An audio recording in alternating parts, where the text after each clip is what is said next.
नमस्कार दोस्तों, हमारे YouTube चैनल पर आपका स्वागत है।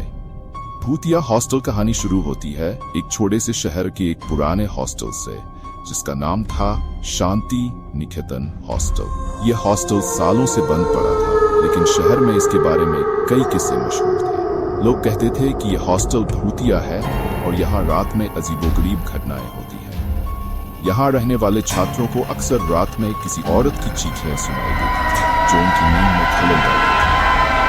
धीरे धीरे इस हॉस्टल की डरावनी कहानियां पूरे शहर में फैल गई और इसे छोड़ दिया गया। कुछ साल बाद एक नया ग्रुप हॉस्टल में रहने आया। ये कॉलेज के छात्र थे और उन्होंने उन पुरानी कहानियों को मजाक में लिया। उनका मानना था कि भूत प्रेत जैसी कोई चीज नहीं होती और वे आराम से इस हॉस्टल में रह सकते हैं। उनके आने के कुछ दिन तक सब कुछ सामान्य रहा, लेकिन तीसरी रात से अजीब घटनाएं शुरू हो गई। रात के समय अचानक दरवाजों का अपने आप बंद होना, खिड़कियों का तेज आवाज से बजना और दीवारों पर किसी के चलने की आवाजें सुनाई देने लगीं। सबसे पहले ये बातें उन्हें किसी मजाक की तरह लगीं।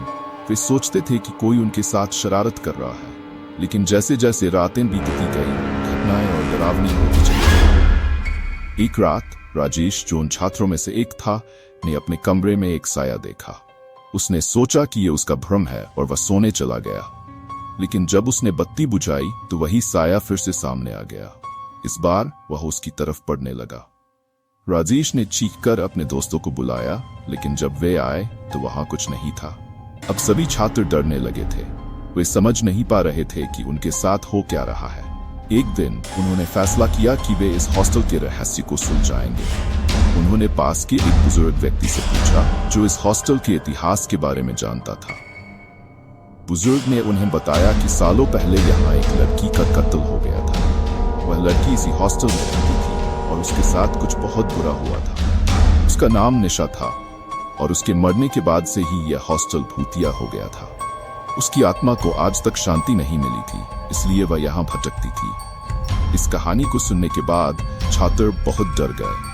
उन्हें यकीन हो गया कि यह हॉस्टल सच में भूतिया है। उन्होंने फैसला किया कि वे हॉस्टल छोड़ देंगे। अगले दिन सुबह सुबह वे वहां से चले गए। वे अपनी जान बचाकर तो निकल गए, लेकिन उस हॉस्टल की भयानक यादें उनके दिलों में हमेशा के लिए बस गई। शांति निकेतन हॉस्टल आज भी वीरान पड़ा है। वहां जाने की किसी की हिम्मत नहीं होती। जो भी वहां जाता है उसे रात में चीखें सुनाई देती हैं और भूतिया साए दिखाई देते हैं। लोग आज भी कहते हैं कि निशा की आत्मा वहां आज भी भटक रही है, अपने न्याय की तलाश में।